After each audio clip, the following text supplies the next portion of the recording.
राजस्थान जी के वो खौफनाक विषय है जिसके डर से कई बच्चे बाहर नहीं आ पाते। लेकिन अब से नहीं, क्योंकि ना राजस्थान जीके में आप सभी को दिक्कत कहाँ होती है कि क्या पढ़ना और क्या छोड़ना है।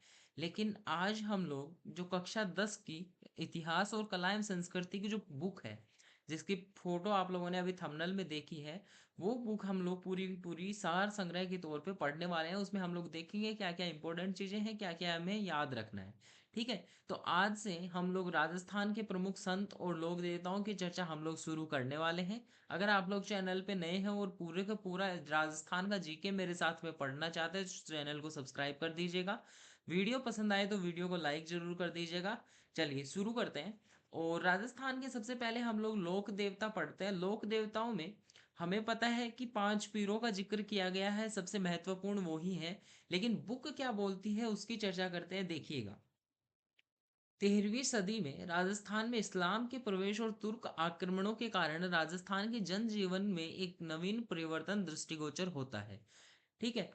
कहा गया है कि 13वीं सदी में जब इस्लाम धर्म राजस्थान में प्रवेश हुआ और तुर्कों का जो आक्रमण था वो पहले से ही हो रहा था, तो उसके बाद में राजस्थान के जनजीवन में एक नवीन परिवर्तन दृष्टिगोचर हुआ। उसमें हुआ क्या कि देखिए, हमारे हिंदू धर्म में गाय को हम लोग माता की तरह पूजते हैं, लेकिन इस्लामी धर्म पूरा विपरीत है एकदम। ठीक है। तो उसके कारण जीवन में परिवर्तन हुआ। और क्या परिवर्तन हुआ, देखिए, इस्लामी संस्कृति के प्रभाव तथा रूढ़िवाद और बाह्य आडंबर के उत्पन्न वातावरण में प्रबुद्ध मनीषियों की चिंतन धारा मंदिरों और मूर्तियों की अपेक्षा ध्यान मनन नाम स्मरण की दिशा की ओर प्रवाहित होने लगी। इतना ज्यादा कुछ खास नहीं है। हमें जो एग्जाम की दृष्टि से है वो ही पढ़ना है। तो ये तो ऊपर वाला जो पोर्शन दिया है, पूरा पहला पैराग्राफ कुछ भी काम का नहीं है। ठीक है। इसी कालखंड में राजस्थान में कुछ ऐसे महान व्यक्तियों ने जन्म लिया जिन्होंने अपने आचरण व दृढ़ता से समाज को एक नई राह दिखाई। आमजन ने इनकी दिखाई राह न केवल अनुसरण किया, वरन इन्हें देवता तुल्य मानने लगे। देवताओं के तुल्य हम लोग लोक देवताओं को मानते हैं। इन्हें लोक देवता व लोक संत का दर्जा प्रदान किया गया। इस अध्याय में हम लोग कुछ महान व्यक्तित्वों का अध्ययन करेंगे। ठीक है। चलिए, अब हम लोग मुख्य तौर पे जो हमारे एग्जाम योग्य जो प्रश्न बनते हैं उसकी चर्चा करेंगे। देखिए, सबसे पहले हम लोग गोगा जी के बारे में पढ़ते हैं। और गोगा जी का नाम पंच पीरों में शामिल है। ठीक है। गोगा जी का नाम राजस्थान के पंच पीरों में बड़ी श्रद्धा से लिया जाता है। ठीक है। एक श्लोक दिया है या एक दोहा दिया है, आगे देखिए। पाबू हरबू रामदेव मांगलिया मेहा, पांचू पीर पधारजो गोगाजी जेहा। ठीक है। ये पांचों पीरों के नाम दिए हुए हैं इस दोहे में। और इसको याद नहीं रखना, मैं आपको वैसे भी ट्रिक यहाँ समझा देता हूँ। देखिए, एक ट्रिक याद रखिएगा, गोपा मेरा है। कौन सी ट्रिक याद रखेंगे, गोपा मेरा है। इससे आप लोग पांचों के पांचों जो हमारे पंच पीर हैं उनके बारे में याद रख पाएंगे। गो से गोगा जी, पा से पाबू जी, मेहा जी, रामदेव जी, हड़बू जी। ये पांचों जो है ये पंच पीरों के रूप में राजस्थान में पूज्य थे। और पांचों का बहुत ही राजस्थान में महत्व देखने को मिलता है। तो पांचों पीरों के नाम आपको याद रखने हैं। इसके बाद में हम लोग देखें तो गोगा जी के पिता का नाम जेवर और माता का नाम बाछल था। तो माता पिता का नाम बहुत महत्वपूर्ण होता है, आपको याद रखना है। इन्हें गुरु गोरखनाथ और महमूद गजनवी के समकालीन माना जाता है। गोरखनाथ और महमूद गजनवी के समकालीन माना जाता है। ठीक है। समकालीन प्रश्न पूछे जाते हैं। ठीक है, कि ऐसे पूछ लेगा कि गोगा जी किनके समकालीन थे। तो महमूद गजनवी के समकालीन थे, क्योंकि गजनवी से तो इन्होंने युद्ध किया था। और गोरखनाथ जी के समकालीन थे, ये भी याद रखिएगा। ठीक है। देखिएगा, गोगा जी का अपने मौसेरे भाइयों अर्जन और सूरजन के साथ संपत्ति का विवाद चल रहा था। इनके मौसेरे भाई थे कौन, अर्जन और सर्जन, या सूरजन भी नाम मिलता है और सर्जन भी मिलता है। ठीक है। अर्जन सूरजन द्वारा मुसलमानों की फौज लाकर गोगा जी की गायों को घेर लेने के कारण इनका गोगा जी के साथ भीषण युद्ध हुआ। क्यों युद्ध हुआ, क्योंकि गायों को घेर लिया था किन्होंने, अर्जन और सर्जन ने। तो अर्जन और सर्जन ने गोगा जी की गायों को घेर लिया था। तो एक युद्ध हुआ। इसमें अर्जन सूर्जन के साथ गोगा जी भी वीरगति को प्राप्त हो गई। अर्जन सूर्जन के साथ गोगा जी भी वीरगति को प्राप्त हो गए। ठीक है। बुक क्या बोलती है कि जो गोगा जी की मृत्यु है वो किस प्रकार हुई। अर्जन सर्जन के साथ में युद्ध करने के कारण गोगा जी की मृत्यु हो गई थी। ठीक है। अब देखिए, गोगा जी का जन्म कहाँ पे हुआ था उसकी चर्चा आगे हम लोग करते हैं। तो यहाँ देखिए कि गोगा जी का जन्म जो है वो ददरेवा, ददरेवा कहाँ पे स्थित है, ददरेवा चूरू में स्थित है। ठीक है, मैं समझा देता हूँ, एक सेकंड। गोगा जी का जन्म जो है वो ददरेवा चूरू में हुआ था। ददरेवा चूरू, ददरेवा चूरू को हम लोग क्या बोलते हैं, शीर्ष मेढ़ी कहा जाता है। तो गोगा जी का जन्म ददरेवा, जिसे हम लोग शीर्ष मेढ़ी के नाम से जानते हैं, शीर्ष मेढ़ी को याद रखिएगा। तथा इनकी समाधि धूर मेढ़ी कहलाती है, समाधि स्थल जो है वो क्या कहलाता है, धूर मेढ़ी कहलाता है। ठीक है। गोगा जी की स्मृति में गोगा मेढ़ी हनुमानगढ़ एवं समस्त राजस्थान में, कहाँ पे, गोगा मेढ़ी हनुमानगढ़, याद रखिएगा गोगा मेढ़ी कहाँ स्थित है, हनुमानगढ़ में। और समस्त राजस्थान में भाद्रपद कृष्ण नवमी को, कब, भाद्रपद कृष्ण पक्ष नवमी को गोगा नवमी के रूप में मनाया जाता है, गोगा नवमी के रूप में मनाया जाता है। तो दो प्रश्न यहाँ से बनते हैं, और दोनों के दोनों प्रश्न किस प्रकार से हैं जरा देखिएगा, एक सेकंड बस रुकिए, समझाता हूँ। देखिए, दोनों प्रश्न किस प्रकार से है। सबसे पहला प्रश्न तो बनता है कि ददरेवा को हम लोग क्या बोलते हैं, शीर्ष मेढ़ी बोलते हैं। ठीक है। उसके बाद में इनकी समाधि स्थल कहाँ है, धुरमेड़ी में। ठीक है। गोगा मेढ़ी हनुमानगढ़ में गोगा नवमी को, जो गोगा नवमी हम लोग पूछते हैं एक तरीके से, गोगा नवमी जब मनाई जाती है, कब, भाद्रपद कृष्ण नवमी को। तो ये ना पूछा जाता है त्योहारों में। ठीक है। जब राजस्थान में त्योहार पढ़ेंगे तो आप ये भी पढ़ेंगे, तो कल्चर और हिस्ट्री को हम लोग कंबाइंड ही पढ़ रहे हैं, तो आप लोग यहीं पे समझ लीजिएगा। ठीक है। चलिए आगे बढ़ते हैं, और यहाँ पे अब आगे देखते हैं कि क्या कहा गया है। देखिए, इस दिन गोगा जी की अश्वारोही भाला लिए योद्धा के प्रतीक रूप में अथवा, एक तो कौन सा है, अश्वारोही, अश्व पे सवार, भाला हाथ में लिए हुए योद्धा के प्रतीक रूप में, जो कि अभी आप यहाँ पे देख रहे हैं। ठीक है, जो ये फोटो आप देख पा रहे होंगे, जो अभी आपकी स्क्रीन पे दिख रही है, इस रूप में अथवा सर्प के प्रतीक के रूप में पूजा की जाती है। या फिर बहुत सारे जगहों पे आप लोगों ने देखा होगा, या आपके घर में भी ऐसा ही होता होगा कि एक पन्ने पे, सफेद पन्ने पे दो सर्प बनाए जाते हैं, लाल और काले रंग के। तो उस प्रकार से सर्प के प्रतीक के रूप में भी गोगा जी की पूजा की जाती है, तो वो भी याद रखिएगा। ठीक है। आगे बढ़ते हैं। देखिए, इनका पत्थर पर उत्कीर्ण सर्प मूर्ति युक्त पूजा स्थल प्राय गांव में खेजड़ी के वृक्ष के नीचे होता है। बहुत इंपॉर्टेंट लाइन है। देखिए, गांव में जो इनका मंदिर जिसे हम लोग बोलते हैं, वो प्राय किसके नीचे होता है, खेजड़ी के वृक्ष के नीचे होता है। तो खेजड़ी का जो वृक्ष है वो गोगा जी के मंदिर के लिए बहुत ही महत्वपूर्ण है। मतलब जो इनका मंदिर होगा वो खेजड़ी के वृक्ष के नीचे ही होगा, तो याद रखिएगा, इंपॉर्टेंट चीज है। ठीक है। अब आगे देखिए, आगे देखिए कि मान्यता है कि गोगा जी को जाहर पीर, किस नाम से, जाहर पीर कहकर पूजने से सर्पदंश का विष प्रभावहीन हो जाता है। जब गोगा जी की पूजा जाहर पीर नाम से की जाती है, तो जो सांप जब दस लेता है तो उसका जो जहर होता है वो प्रभावहीन हो जाता है। ठीक है। चलिए बताइए, गोगा जी को जाहर पीर की संज्ञा किसने दी थी, गोगा जी को जाहर पीर की संज्ञा किसने दी थी, जरा फटाफट से बताइए, जाहर पीर की संज्ञा किसने दी थी। देखिए, महमूद गजनवी के साथ में युद्ध हुआ था गोगा जी का, महमूद। और इस युद्ध में महमूद गजनवी ने गोगा जी की वीरता से प्रभावित होकर इन्हें जाहर पीर की संज्ञा दी थी, जाहर पीर। ठीक है। आगे देखिए, आगे क्या कहती है हमारी पुस्तक, देखिएगा।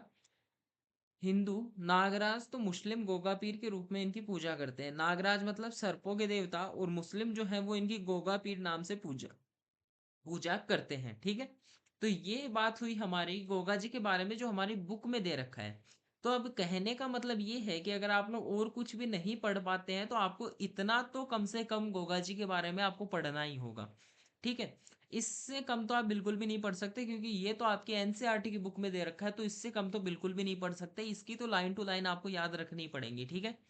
कभी भी इसमें कोई भी क्या होता है कि अगर आपने कुछ पढ़ा, प्रश्न गलत पूछ लिया, तो उसमें आप लोगों के पास ऑप्शन होता है कि आपने सही पढ़ रखा है, क्योंकि आप लोग एनसीईआरटी पढ़ रहे हैं। ठीक है। तो चलिए आगे बढ़ते हैं, और आगे हम लोग तेजाजी के बारे में बात करते हैं। तेजाजी को पंचपीरों में शामिल नहीं किया गया, लेकिन फिर भी चर्चा तो करनी होगी, बहुत ही महत्वपूर्ण राजस्थान के लोक देवता है तेजाजी भी। चलिए देखिएगा, एक बार पहले हम लोग गोगा जी के बारे में एक बार रिवीजन कर लेते हैं, तो ज़्यादा अच्छा रहेगा। रिवीजन हम लोग कर लेते हैं, एक सेकेंड। जी, देखिए, सबसे पहले गोगा जी का नाम पंच पीरों के रूप में शामिल किया गया है, हमने पढ़ा। उसके बाद में गोपा मेरा है वो सूत्र हम लोगों ने पढ़ा, एक तरीके से हम लोग ट्रिक बोल सकते हैं। तो ट्रिक मैं लिख देता हूँ। ठीक है। कौन कौन शामिल है पंचपीरों में? गोगा जी, पाबू जी, मेहा जी, रामदेव जी और हड़बू जी। ठीक है, इन पांचों को पंचपीरों में शामिल किया गया है। गोगा जी के पिता का नाम जेवर और माता का नाम बाछल था। गोरखनाथ जी और महमूद गजनवी के समकालीन थे। गजनवी ने जाहिर पीर की संज्ञा दी थी युद्ध करते समय। और अर्जन व सर्जन के साथ में भूमि विवाद था, संपत्ति का विवाद था। तो अर्जन सर्जन ने मुसलमानों की फौज लेके गायों को घेरने का प्रयास किया था, गोगा जी की गायों को। तो इनके साथ में भीषण युद्ध हुआ जिसमें अर्जन सुरजन भी मारे गए, और बुक कहती है कि गोगा जी भी इसी युद्ध में वीरगति को प्राप्त हो गए थे। ठीक है, इनका जो जन्म है वो ददरेवा चूरू में हुआ था, जिसे हम लोग शीर्ष मेढ़ी के नाम से जानते हैं। तो इनका जन्म स्थल जो है वो ददरेवा चूरू, जिसे हम लोग शीर्ष मेढ़ी के नाम से जानते हैं, वहां हुआ था। इनका जो समाधि स्थल है उसे धुर मेढ़ी कहा जाता है। ठीक है, गोगा जी की स्मृति में गोगा मेढ़ी हनुमानगढ़ में और समस्त राजस्थान में भाद्रपद कृष्ण नवमी को गोगा नवमी के रूप में पूजा जाता है। ठीक है, गांव में अश्वारोही भाला लिए योद्धा के रूप में प्रतीक, या फिर सांप बना देते हैं हम लोग किसी खाली पेपर पे, तो सर्प के प्रतीक के रूप में पूजा की जाती है गोगा जी की। इनकी मूर्ति पूजा के लिए जो प्राय स्थान होता है वो खेजड़ी वृक्ष के नीचे होता है। ठीक है, उसके बाद में जाहर पीर गोगा जी को कहा, किसने कहा? महमूद गजनवी ने कहा। तो जाहर पीर नाम से जब इनकी पूजा की जाती है तो सर्प दंश का जो विष है वो प्रभावहीन हो जाता है। हिंदू इसे सर्पों के देवता मानते हैं, जबकि मुस्लिम जो लोग हैं वो गोगा पीर नाम से इनकी पूजा करते हैं। आगे बढ़ते हैं, अब तेजा जी के बारे में पढ़ते हैं, देखिएगा। नागौर के देवता थे, लोक देवता थे तेजा जी। ठीक है, तो पढ़िएगा, एक सेकेंड बस, थोड़ा कलर चेंज करते हैं जरा। जी, अब तेजा जी के बारे में हम लोग पढ़ेंगे। और देखिएगा कि तेजा जी का जो जन्म है वो खड़नाल नागौर में हुआ। और अजमेर में इनकी बहुत ज्यादा पूजा की जाती है, क्यों की जाती है वो आगे आप लोग पढ़ेंगे। देखिए, इनका जो जन्म है वो खड़नाल नागौर में हुआ था। और इनके पिता का नाम ताहड़ जी था, माता का नाम राम कुंवरी था। यहाँ लिख देता हूं मैं, पिता ताहड़ जी, माता राम कुंवरी। ठीक है, इनके पिता का नाम ताहड़ जी और माता का नाम राम कुंवरी था। और इनके घर माघ शुक्ल चतुर्दशी को 1073 में इनका जन्म हुआ था। तो आपको सारी की सारी बातें याद रखनी है कि खड़नाल नागौर में ताहड़ जी और राम कुंवरी के घर माघ माघ शुक्ल चतुर्दशी को 1073 ईस्वी में जन्म हुआ था। ठीक है, तो ये पूरी की पूरी ऐसे की ऐसे लाइन याद रखिएगा। खड़नाल नागौर ताहड़ जी राम कुंवरी माघ शुक्ल चतुर्दशी 1073 ईस्वी। ठीक है, अब देखिएगा, आगे बढ़ते हैं और आगे बढ़ते हुए समझते हैं जरा, देखिएगा। तेजा जी अपनी पत्नी पेमल को लेने अपने ससुराल पनेर गए हुए थे। इनका ससुराल था पनेर और अपनी इनकी पत्नी का नाम था पेमल। ठीक है, पनेर गए हुए थे, तब उसी दिन मेर लोग लाछा गुजरी की गायें चुरा कर ले गए। लाछा गुजरी का संबंध पूछा जाता है बहुत बार। आपकी जो पिछली रीट हुई थी, रीट प्री, ये प्रश्न आया था, रीट प्री जो हुई थी 2022 में आई थिंक, उसमें प्रश्न पूछा गया था कि लाछा गुजरी का संबंध जो है वो किस लोक देवता से है। आपको प्रश्न में ऑप्शन में पक्का गोगाजी भी देगा। ठीक है, तो कंफ्यूज बिल्कुल भी मत होइएगा। लाछा गुजरी का जो संबंध है वो तेजा जी से संबंधित है। ठीक है, तो जो मेयर थे वो लाछा गुजरी की गायें चुरा कर ले गए थे, और लाछा गुजरी की प्रार्थना पर वे गायों को मुक्त कराने जा ही रहे थे कि रास्ते में एक स्थान था, सुरसुरा नामक स्थान। एक सर्प मिला इन्हें।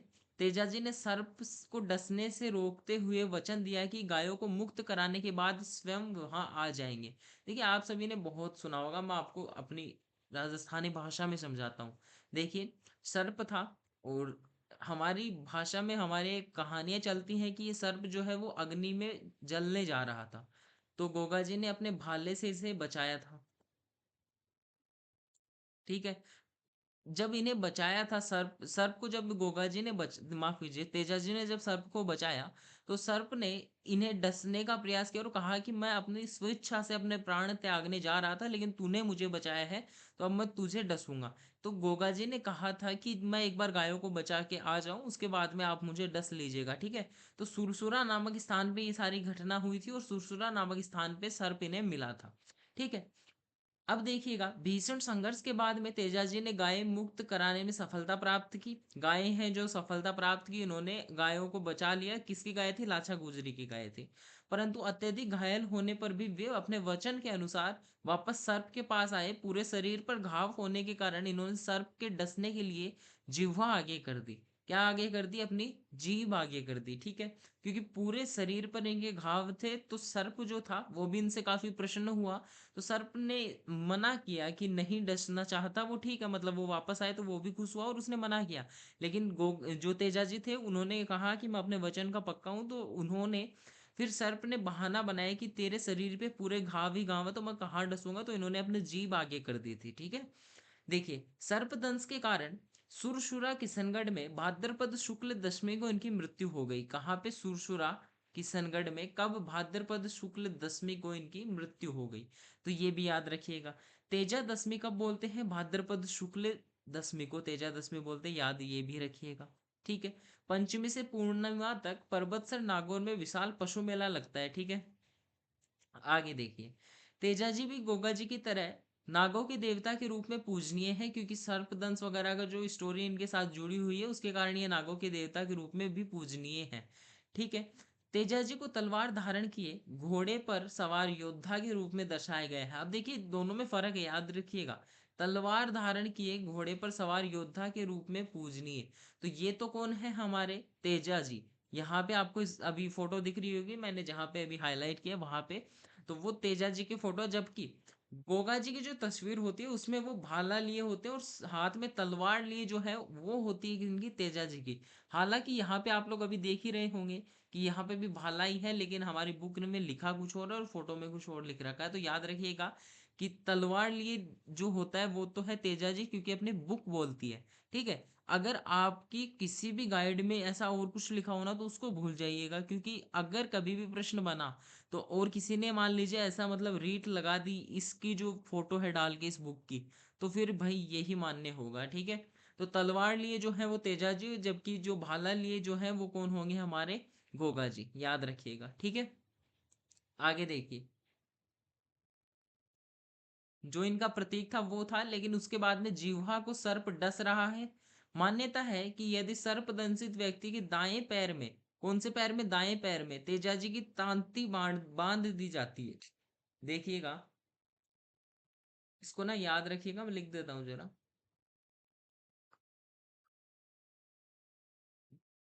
तांती जो है वो डोरी होती है, या एक तरीके से राखी भी बोलते हैं, ठीक है।